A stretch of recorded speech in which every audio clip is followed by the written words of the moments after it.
Have you ever found yourself waiting, hoping, and changing every little thing about yourself just to make him stay?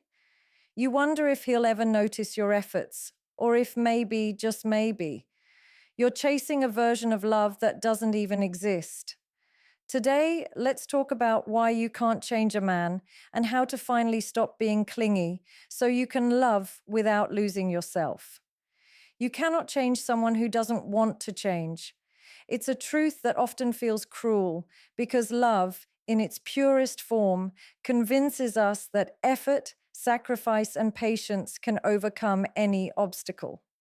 We tell ourselves that if we just love harder, if we just try a little more, if we just understand them a little deeper, things will eventually shift. But the reality is far less forgiving.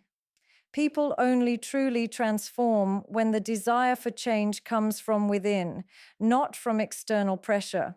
When someone doesn't see the need to grow, doesn't feel the discomfort of their own mistakes, or refuses to confront their own flaws, all the tears, arguments, and late-night conversations will do little more than exhaust your heart.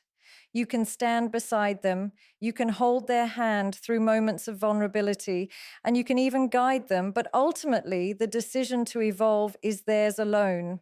It is often tempting to convince ourselves that persistence equals progress. We begin to measure love in terms of patience, proving our worth by how long we can endure the same patterns, the same mistakes, the same emotional distance. But forcing someone to change is not love, it's hope disguised as devotion. You may find yourself rewriting the script of your own life to fit the mold of what they need, hoping that your adjustment will spark a transformation.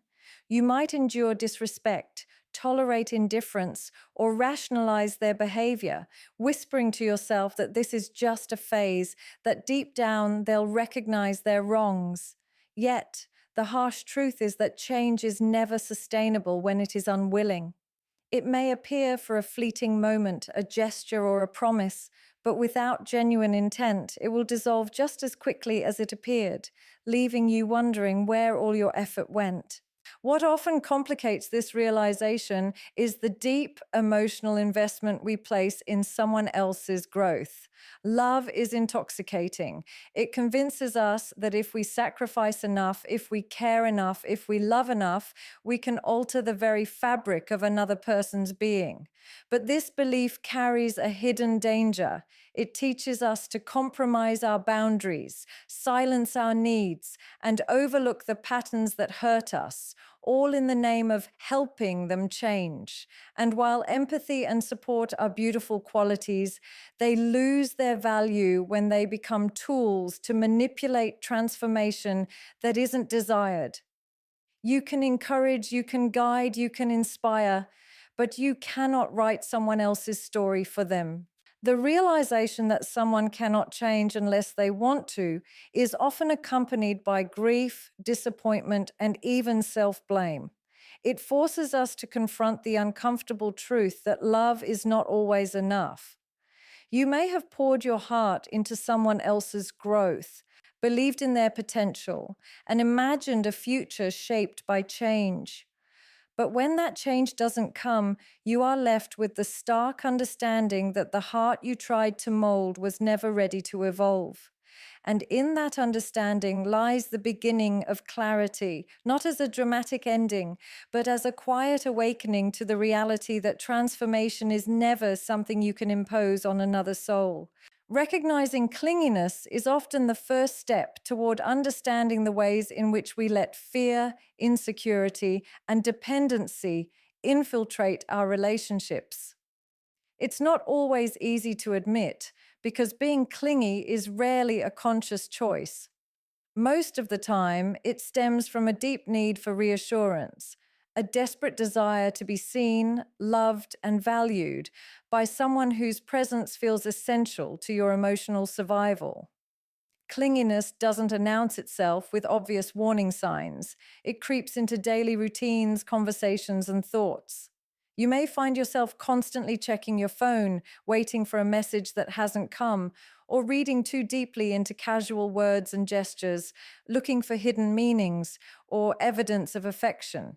You might feel the urge to know everything about their day, their plans, their feelings, as though controlling or monitoring their world will somehow secure your place in it. And even when these behaviors are subtle, they carry the weight of anxiety and a silent fear that without constant attention, you might be forgotten, overlooked, or abandoned. It often appears in the way we bend ourselves around someone else's life, quietly rearranging priorities to accommodate their needs or moods. You may cancel plans with friends, give up hobbies, or hide parts of yourself in the hope that if you are always available, always attentive, always sacrificing, they will notice your devotion and respond with equal intensity. This form of clinginess disguises itself as love, as care, as commitment, but at its core, it is rooted in a fear of being inadequate or replaceable. You may replay conversations over and over in your mind, questioning every word and action, searching for confirmation that you are enough, and fearing that any lapse in attention, any moment of independence could push them away. In this way, clinginess becomes less about connection and more about control, a way of gripping onto someone else's presence because the thought of losing it feels unbearable. Recognizing clinginess also requires honesty with oneself about emotional boundaries. A clingy person may feel guilty for wanting space of their own, yet simultaneously resent the moments when the other person asks for distance. They may interpret normal expressions of independence as rejection, interpreting casual interactions with others or time spent alone as threats to the relationship. This constant monitoring and over-analysis creates tension and often drives the very distance that is feared. The mind becomes a loop of anxiety and justification, reasoning that if you just texted one more time, called one more time, or said one more thing, everything would be safe. And yet, in doing so, the natural ebb and flow of the relationship is disrupted, and both parties feel the pressure of unrealistic expectations. Clinginess is also visible in the emotional weight one places on the relationship's outcome. Decisions, moods, and even daily happiness may revolve entirely around the other person's attention and reactions. You may find yourself losing touch with your own desires, silencing your voice, or doubting your own worth whenever you are apart. Recognizing this pattern requires vulnerability and courage because it asks you to confront the parts of yourself that crave validation externally rather than finding stability internally. It asks you to notice how fear of loss shapes your behavior, how attachment becomes entanglement, and how love can become suffocating when it is not rooted in mutual respect and independence. The importance of self-worth is something that often goes unspoken in relationships, yet it is the foundation upon which every healthy connection is built. Without it, love becomes a fragile, unstable construct, easily swayed by the moods, actions, or attention of someone else. Self-worth is not something that comes from validation, compliments, or the presence of another person. It is cultivated within, nurtured through self-reflection, and reinforced by recognizing your own value independently of anyone else's acknowledgement. When you truly understand your worth, you begin to realize that love is not a currency to be earned or a reward for sacrifices. It is a space to be shared freely, not a tool to secure attention or affection. It allows you to stand firmly in your own identity, to hold on to your beliefs, your dreams, and your emotions without fear that they will drive someone away or diminish your importance. Without self-worth, the smallest sign of indifference can feel like rejection. The slightest disagreement can feel like a threat, and the absence of constant affirmation can spiral into insecurity and doubt. Understanding your self-worth also changes the way you perceive relationships and interactions. When you know your value, you stop tolerating behaviors that undermine your sense of self. You begin to recognize that love should not require compromise of your integrity or identity. You no longer feel the need to bend endlessly, apologize for being yourself, or stay in situations where you are repeatedly disregarded. Self-worth acts as a shield against emotional manipulation and dependency. It is the quiet confidence that says you are enough just as you are, that your needs, feelings, and boundaries are valid, and that being alone is preferable to being with someone who diminishes you. It allows you to see clearly the difference between genuine love and performative affection, between someone who complements your life and someone who takes more than they give. The cultivation of self-worth is both a conscious and continuous process. It involves acknowledging your strengths, accepting your flaws, and forgiving yourself for past mistakes without letting them define you. It means setting boundaries that honor your emotional and mental health, even when it feels uncomfortable or unfamiliar. It is reflected in the choices you make, from the people you spend time with to the activities you pursue, to the way you speak to yourself in moments of doubt. Self-worth transforms the way you handle rejection, disagreement, and emotional distance because it reminds you that no person's actions can determine your value.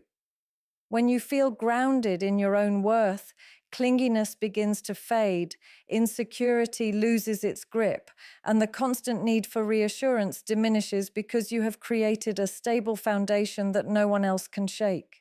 Self-worth also influences the energy you bring into a relationship. It allows you to love freely without expectation, to give without fearing loss, and to engage with emotional intimacy without losing yourself.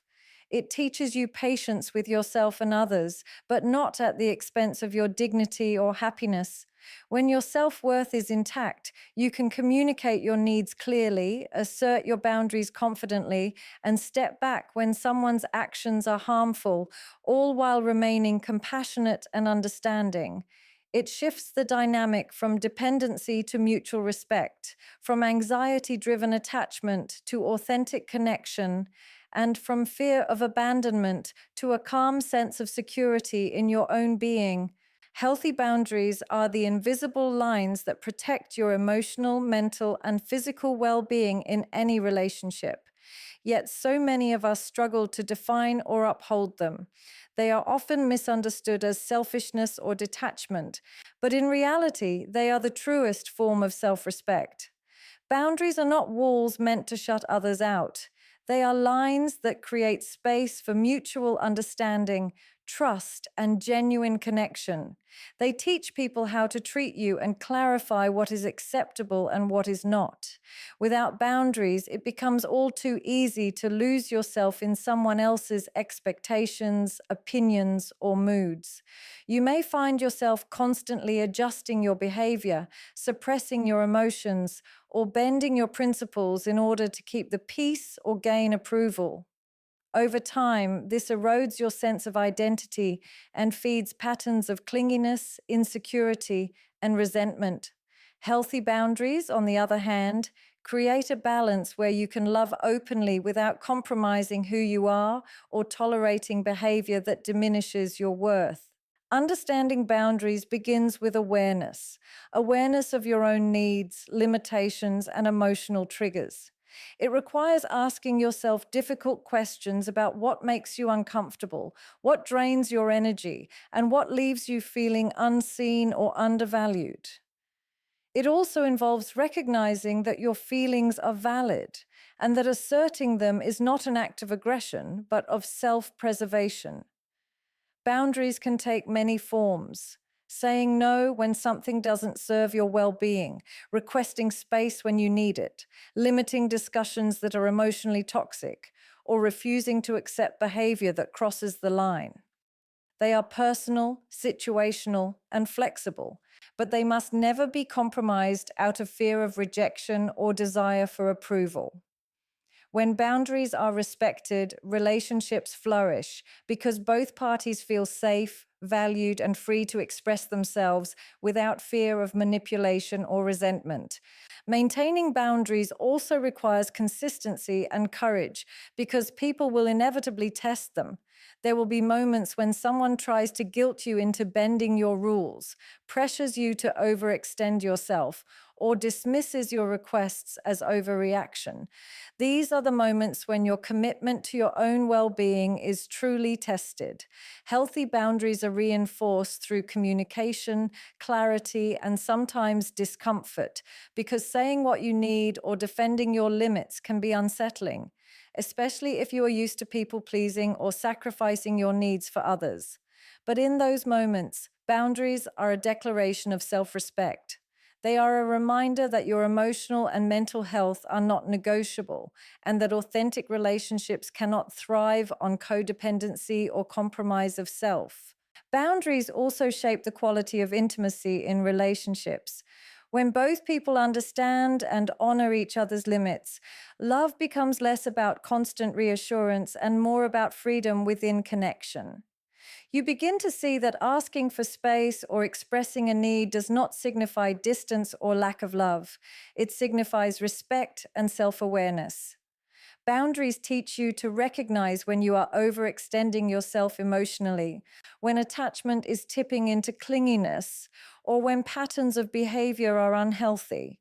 They help you maintain a sense of self even in the most intense emotional experiences, and they remind you that loving someone does not mean losing yourself.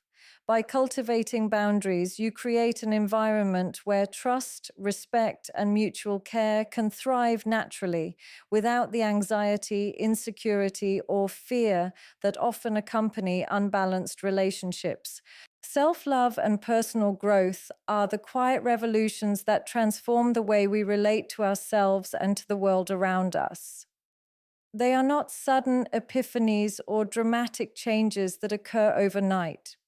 Rather, they are gradual processes shaped by consistent choices, self reflection, and intentional actions. Self love begins with an acknowledgement of your own worth, a recognition that your happiness, peace, and fulfillment are not contingent upon the validation, attention, or presence of anyone else.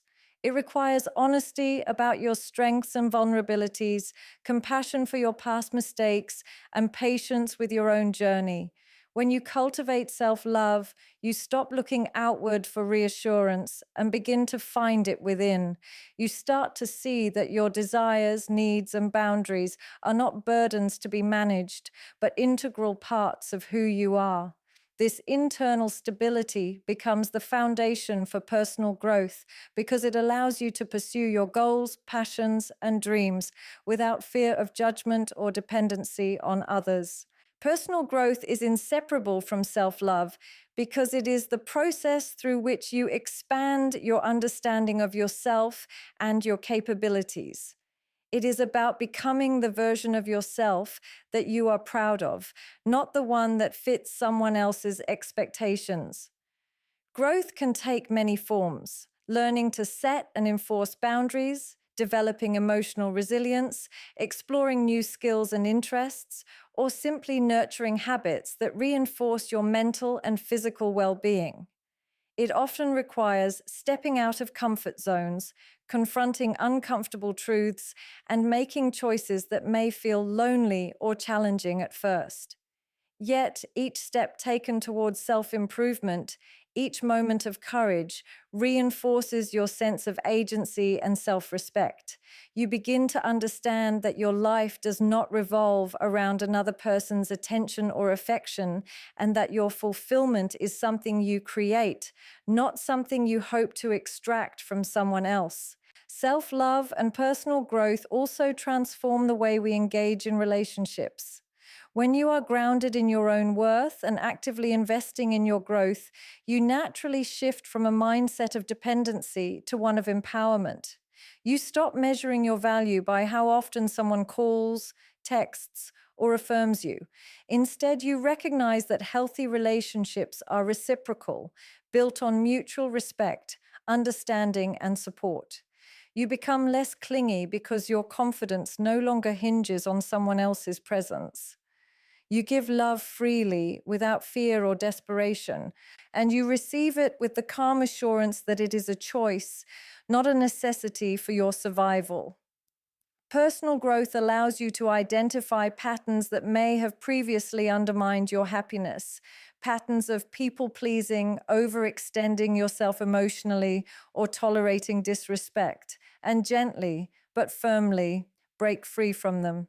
The journey of self love and personal growth is deeply personal, and it cannot be rushed or forced. It involves daily commitment, self awareness, and reflection. It may involve moments of doubt, loneliness, or frustration, but each moment is also an opportunity to reinforce your inner strength. As you invest in yourself through hobbies, friendships, learning, or self care, you begin to cultivate a sense of wholeness that is independent of external validation. This independence transforms the way you experience relationships, attachment, and love.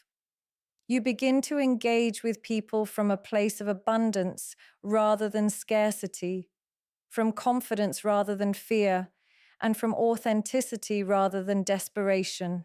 Attracting, not chasing, is a principle that challenges the way we often approach love and relationships, yet it holds the power to transform the emotional patterns that keep us trapped in insecurity and dependency. To attract rather than chase is to embody a sense of self-respect, confidence, and authenticity that naturally draws people toward you rather than exhausting yourself in pursuit of their attention or approval. Chasing arises from fear, fear of being alone, fear of losing someone, fear that your worth is determined by another person's interest. It manifests in constant messaging, overthinking, and bending your life to fit someone else's schedule or moods. Attraction, on the other hand, emerges from self-possession, from cultivating a life that is full, vibrant, and independent. It is about living with intention, nurturing your passions, prioritizing your own growth, and radiating a sense of completeness that does not rely on anyone else to feel whole. When you focus on being a fulfilled and confident individual, you no longer seek love out of desperation. Instead, it comes toward you naturally, like gravity responding to presence. Understanding the difference between attraction and chasing requires a deep reflection on your motivations and behaviors.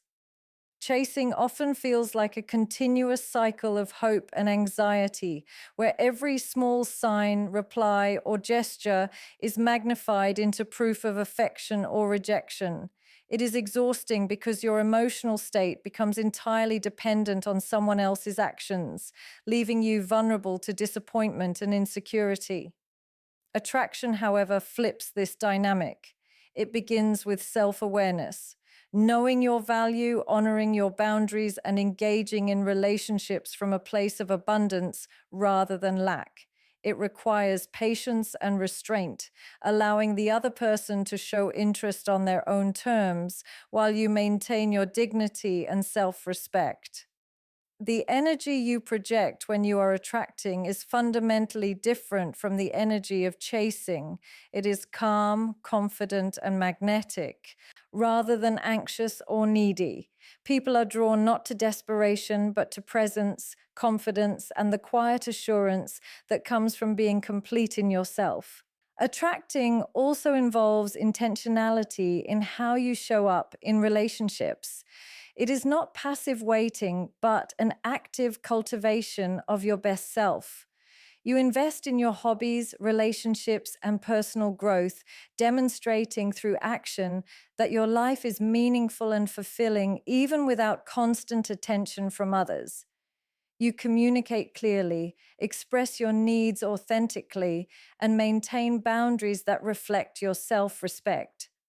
When someone sees you engaging fully with your own life, pursuing your passions, and standing firmly in your worth, they are drawn toward that energy naturally.